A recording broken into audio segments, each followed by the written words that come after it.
ਚੰਡੀਗੜ੍ਹ ਦੇ ਵਿੱਚ ਬਾਕੀ ਸਟੇਟਾਂ ਦੇ ਵਿੱਚ ਵੀ ਉਤਾਰਨੇ ਸ਼ੁਰੂ ਕੀਤੇ ਬੀਐਸਪੀ ਨੇ ਤੇ ਉਹ ਆਪਣੀ ਜਿਹੜੀ ਉਹ ਈਗੋ ਹੈ ਸੁਪਰੀਮੋ ਵਾਲੀ ਉਹ ਦਿਖਾਉਣਾ ਸ਼ੁਰੂ ਕਰ ਦਿੰਦੇ ਹੈ।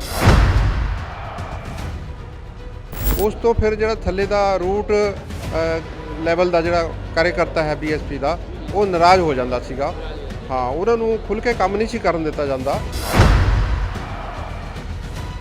ਤੇ ਪਾਬੰਦੀਆਂ ਜ਼ਿਆਦਾ ਲਗਾਈ ਜਾਂਦੀਆਂ ਸੀਗੀਆਂ ਕਿ ਉਹ ਖੁੱਲ੍ਹ ਕੇ ਕੰਮ ਨਹੀਂ ਸੀ ਕਰ ਸਕਦਾ।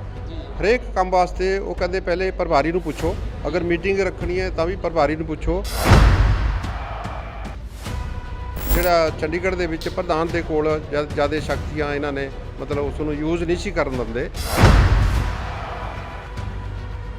ਸੁਪਰੀਮੋ ਜਿਹੜੀ ਹੈਗੀ ਆਪਣੀ ਭੈਣ ਕੁਮਾਰੀ ਮਾਇਆਵਤੀ ਜੀ ਉਹ ਉਸ ਕੰਮ ਦਾ ਕ੍ਰੈਡਿਟ ਜਿਹੜਾ ਨਾ ਉਹ ਬਾਹਰਲੇ ਪ੍ਰਭਾਰੀਆਂ ਨੂੰ ਹੀ ਦਿੰਦੀ ਸੀਗੀ। तो ये सारी चीज़ों से मोह बन रोते हमें आज बीएसपी सोल्टेड आंध्रस को ज्वाइन करना पड़ा। ਨਸ਼ਿਆਂ ਵਿਰੁੱਧ ਔਨ 에ਅਰ ਦੀ ਖਾਸ ਮੁਹਿੰਮ ਪੰਜਾਬ ਵਿੱਚ ਹੁਣ ਤੱਕ ਦਾ ਸਭ ਤੋਂ ਵੱਡਾ ਕ੍ਰਿਕਟ ਟੂਰਨਾਮੈਂਟ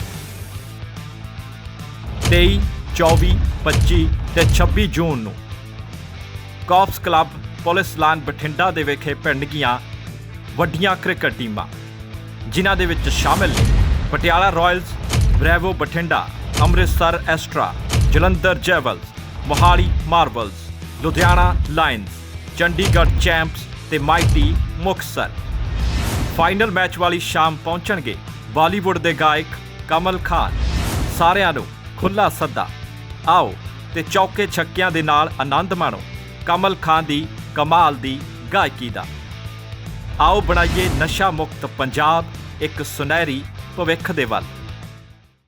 ਚੰਡੀਗੜ੍ਹ ਵਿੱਚ ਗੱਲ ਕਰੀਏ ਕਿ ਡੁੱਬਦੀ ਕਾਂਗਰਸ ਦਾ ਸਾਥ ਦੇਣ ਲਈ ਬੀਐਸਪੀ ਦੇ ਪ੍ਰਧਾਨ ਜੀਐਸ ਕੰਬੋਜ ਤੇ ਨਾਲ ਹੀ ਐਸਏ ਖਾਨ ਸਾਥ ਦੇਣ ਲਈ ਅੱਜ ਕਾਂਗਰਸ ਨੂੰ ਜੁਆਇਨ ਕਰ ਲਿਆ ਹੈ।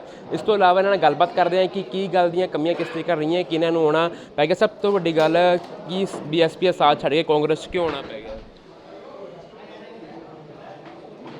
ਦੇਖੋ, ਬੀਐਸਪੀ ਦੀਆਂ ਜਿਹੜੀ ਨੀਤੀਆਂ ਨੇ ਉਹ ਕੁਛ ਹੋਰ ਹਟ ਕੇ ਹੋਣੀ ਸ਼ੁਰੂ ਹੋ ਗਈਆਂ, ਜਦ ਕਿ ਪਹਿਲੇ ਤਾਂ ਸਾਰਾ ਸਿਸਟਮ ਠੀਕ ਚੱਲਦਾ ਸੀਗਾ ਔਰ ਜਨਹਿਤ ਦੇ ਵਿੱਚ ਸੀ। ਲੇਕਿਨ ਜਿੱਦਾਂ ਇਹ ਅਧਿਕਾਰੀ ਬਾਹਰੋਂ ਲਿਆ ਕੇ ਪੈਰਾਸ਼ੂਟਰਸ ਚੰਡੀਗੜ੍ਹ ਦੇ ਵਿੱਚ ਬਾਕੀ ਸਟੇਟਾਂ ਦੇ ਵਿੱਚ ਵੀ ਉਤਾਰਨੇ ਸ਼ੁਰੂ ਕੀਤੇ ਬੀਐਸਪੀ ਨੇ ਤੇ ਉਹ ਆਪਣੀ ਜਿਹੜੀ ਉਹ ਈਗੋ ਹੈ ਸੁਪਰੀਮੋ ਵਾਲੀ ਉਹ ਦਿਖਾਉਣਾ ਸ਼ੁਰੂ ਕਰ ਦਿੰਦੇ ਹੈ ਆ ਕੇ। ਉਸ ਤੋਂ ਫਿਰ ਜਿਹੜਾ ਥੱਲੇ ਦਾ ਰੂਟ ਲੈਵਲ ਦਾ ਜਿਹੜਾ ਕਾਰਜਕਰਤਾ ਹੈ ਬੀਐਸਪੀ ਦਾ ਉਹ ਨਾਰਾਜ਼ ਹੋ ਜਾਂਦਾ ਸੀਗਾ। ਹਾਂ, ਉਹਨਾਂ ਨੂੰ ਖੁੱਲ੍ਹ ਕੇ ਕੰਮ ਨਹੀਂ ਸੀ ਕਰਨ ਦਿੱਤਾ ਜਾਂਦਾ, ਜਦ ਕਿ ਪ੍ਰਧਾਨ ਹੋਇਆਂ ਹਰੇਕ ਪ੍ਰਧਾਨ ਨੂੰ ਉਸ 'ਤੇ ਪਾਬੰਦੀਆਂ ਜ਼ਿਆਦਾ ਲਗਾਈ ਜਾਂਦੀਆਂ ਸੀਗੀਆਂ ਕਿ ਉਹ ਖੁੱਲ੍ਹ ਕੇ ਕੰਮ ਨਹੀਂ ਸੀ ਕਰ ਸਕਦਾ। ਹਰੇਕ ਕੰਮ ਵਾਸਤੇ ਉਹ ਕਹਿੰਦੇ ਪਹਿਲੇ ਪ੍ਰਭਾਰੀ ਨੂੰ ਪੁੱਛੋ, ਅਗਰ ਮੀਟਿੰਗ ਰੱਖਣੀ ਹੈ ਤਾਂ ਵੀ ਪ੍ਰਭਾਰੀ ਨੂੰ ਪੁੱਛੋ, ਕੋਈ ਸਿਲੈਕਸ਼ਨ ਕਰਨੀ ਹੈ ਪ੍ਰਭਾਰੀ ਨੂੰ ਪੁੱਛੋ, ਕਿਤੇ ਧਰਨਾ ਦੇਣਾ ਜਾਂ ਜਲੂਸ ਨਿਕਾਲਣਾ ਤਾਂ ਪ੍ਰਭਾਰੀ ਨੂੰ ਪੁੱਛੋ ਪਹਿਲੇ। ਤੇ ਇਸ ਕਰਕੇ ਜਿਹੜਾ ਚੰਡੀਗੜ੍ਹ ਦੇ ਵਿੱਚ ਪ੍ਰਧਾਨ ਦੇ ਕੋਲ ਜ਼ਿਆਦਾ ਸ਼ਕਤੀਆਂ ਇਹਨਾਂ ਨੇ ਮਤਲਬ ਉਸ ਨੂੰ ਯੂਜ਼ ਨਹੀਂ ਸੀ ਕਰਨ ਦਿੰਦੇ, ਜਦ ਕਿ ਪ੍ਰਧਾਨ ਦੀ ਜ਼ਿੰਮੇਵਾਰੀ ਹੁੰਦੀ ਹੈ ਉਸ ਸਟੇਟ ਨੂੰ ਸੰਭਾਲਣਾ, ਉਸ ਦੇ ਵਿੱਚ ਕਾਰਜਕਾਰਨੀ ਨੂੰ ਚਲਾਉਣਾ, ਉਸ ਦੇ ਵਿੱਚ ਸਾਰੇ ਮੁੱਦਿਆਂ ਦੇ ਉੱਤੇ ਅਫਸਰਾਂ ਨਾਲ ਵੱਡੇ ਮਹਿਕਮੇ ਦੇ ਨਾਲ ਤਾਲਮੇਲ ਰੱਖਣਾ ਔਰ ਲੋਕਾਂ ਦੀ ਮੁਸ਼ਕਲਾਂ ਨੂੰ ਹੱਲ ਕਰਨਾ, ਇਹ ਉਸ ਦਾ ਸਮਾਧਾਨ ਕਰਨਾ, ਇਹ ਪ੍ਰਧਾਨ ਦੀ ਜ਼ਿੰਮੇਵਾਰੀ ਹੁੰਦੀ ਹੈ। ਪਰ ਇਹਨਾਂ ਕੰਮਾਂ ਦੇ ਵਿੱਚ ਵੀ ਜਿਹੜੇ ਪ੍ਰਭਾਰੀ ਲਗਾਏ ਗਏ ਸੀਗੇ ਉਹ ਦਖਲਅੰਦਾਜ਼ੀ ਕਰਨਾ ਸ਼ੁਰੂ ਕਰ ਦਿੰਦੇ ਸੀਗੇ, ਉਹ ਕਰ ਨਹੀਂ ਸੀ ਦਿੰਦੇ ਖੁੱਲ੍ਹੇ ਦਿਲ ਨਾਲ, ਜਦ ਕਿ ਸਾਰੀ ਤਰ੍ਹਾਂ ਦਾ ਅਰੇਂਜਮੈਂਟ ਔਰ ਖਰਚੇ ਜਿਹੜੇ ਹੈ ਉਹ ਪ੍ਰਧਾਨ ਦੇ ਦੁਆਰਾ ਹੀ ਇਕੱਤਰਿਤ ਕੀਤੇ ਜਾਂਦੇ ਸੀਗੇ ਜਾਂ ਅਰੇਂਜਮੈਂਟ ਕੀਤੇ ਜਾਂਦੇ ਸੀਗੇ।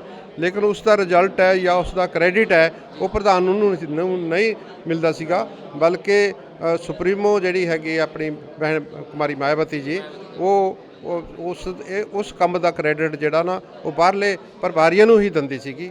ਇਸ ਕਰਕੇ ਇਹ ਜੀ ਪਾਲਿਸੀਆਂ ਜਿਹੜੀਆਂ ਨਾ ਉਹ ਸਾਨੂੰ ਪਸੰਦ ਨਹੀਂ ਆਈਆਂ।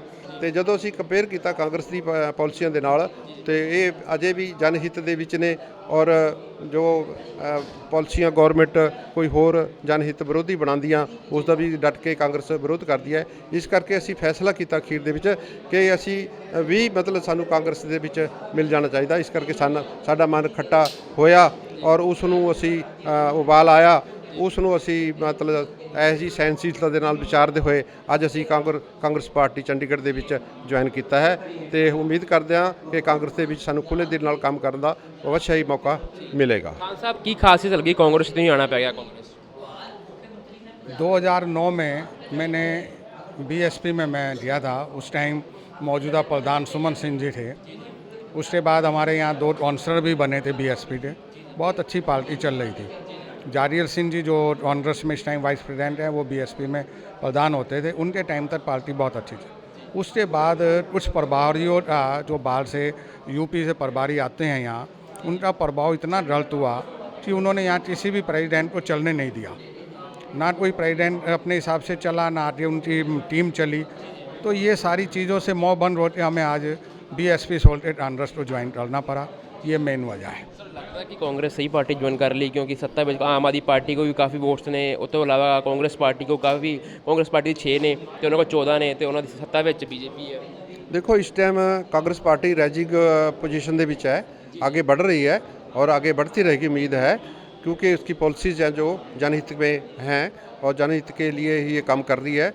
और शुरू से इनका यही रहा है कि देश को कैसे आगे बढ़ाया जाए, लोगों को कैसे मतलब सुधार किया जाए, एजुकेशन सिस्टम में कैसे सुधार किया जाए और अनएम्प्लॉयमेंट को कैसे ख़त्म किया जाए। ये कांग्रेस की नीतियाँ थी पहले, लेकिन बीजेपी ने इसको सभी को तहस नहस करके रख दिया। उन्होंने सिर्फ एक तबके को, कारोबारी तबके को, बड़े बड़े जो अपने व्यापारी हैं उनको देश को सौंप दिया। इस वजह से जो है ना, लोग अब हताश हैं और सभी लोग ने तकरीबन रूट ग्रास तक लेवल तक भी ये फैसला कर लिया है कि आखिर में हमें कांग्रेस ही पसंद आएगी और कांग्रेस से नहीं हमारा उद्धार करना है। जिस तरीके ਨਾਲ कांग्रेस ਨੂੰ ਘੇਰਾ ਲੱਗਣਾ ਸ਼ੁਰੂ ਹੋ ਗਿਆ ਹੈ ਕਿ ਕਾਂਗਰਸ ਲੋਕ बीजेपी आम आदमी पार्टी जा रहे हैं, ਤੁਹਾਡਾ ਇੱਧਰ ਆਣਾ ਤੁਹਾਨੂੰ ਕਿਵੇਂ ਲੱਗ ਰਿਹਾ ਵੀ सही से फैसला? देखिए, कांग्रेस एक सर्व समाज की पार्टी है। कांग्रेस में हर समाज के आदमी, हर धर्म के, हर जाति के आदमी आपको मिलेंगे, जिनको सबको मान सम्मान सब मिलता है।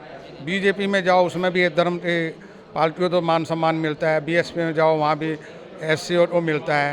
तो इसलिए कांग्रेस की नीति है देखिए, और कांग्रेस हम शुरू से कांग्रेस ही। बीएसपी क्योंकि उस टाइम से कमियां लगी ऐसे? मेरे बड़े ब्रदर थे उस टाइम, तो वो यहाँ से कुछ नाराज़ होकर बीएसपी में चले गए थे। वो फिर 1.5 साल बाद वापस आ गए थे।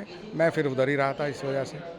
हाँ, टाइम ਉੱਥੇ वाइस प्रेसिडेंट ਦੇ मैं जनरल सेक्रेटरी रहा पहले, फिर उसके बाद मैं कंबोज साहब के टाइम पे वाइस प्रेसिडेंट रहा हूँ जी।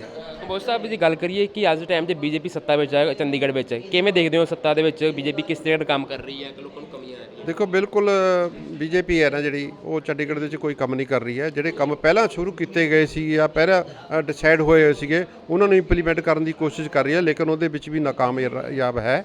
ਔਰ ਇੱਥੇ ਕੋਈ ਚੰਡੀਗੜ੍ਹ ਦੇ ਵਿੱਚ ਅੱਛਾ ਕੰਮ ਨਹੀਂ ਹੋ ਰਿਹਾ। ਸਾਰੇ ਲੋਕ ਕਾਰੋਬਾਰੀ ਹੋਏ, दुकानदार होए, नौकरी पेशा वाले होए, सरकारी मुलाजम होए, कॉन्ट्रैक्चुअल बेसिस वाले होए और सफाई कर्मचारी होए, हरेक तबका ही बीजेपी ਦੀ ਪਾਲਿਸੀਆਂ ਤੋਂ ਅਗੇਂਸਟ ਹੈ। ਆਉਣ ਵਾਲੇ ਸਮੇਂ ਦੇ ਵਿੱਚ ਉਹ ਬਿਲਕੁਲ ਬੀਜੇਪੀ ਦਾ ਸਾਥ ਨਹੀਂ ਦੇਗਾ। ਵਿਰੋਧੀ ਧਿਰ ਦੀ ਭੂਮਿਕਾ ਲੱਗਦਾ ਆਮ ਆਦਮੀ ਪਾਰਟੀ ਸਹੀ ਨਿਭਾ ਰਹੀ ਚੰਡੀਗੜ੍ਹ ਵਿੱਚ ਲੱਗਦਾ ਤੁਹਾਨੂੰ? हाँ जी, ਵਿਰੋਧੀ ਧਿਰ ਦੀ ਭੂਮਿਕਾ ਆਮ ਆਦਮੀ ਪਾर्टी सही तरीके ਨਾਲ निभा रही है चंडीगढ़ से? देखिए, आम आदमी पार्टी का जैसे ड्राफ्ट ऊपर गया था, पंजाब इलेक्शन के बाद आम आदमी पार्टी की वो बात नहीं रही जो पहले थी।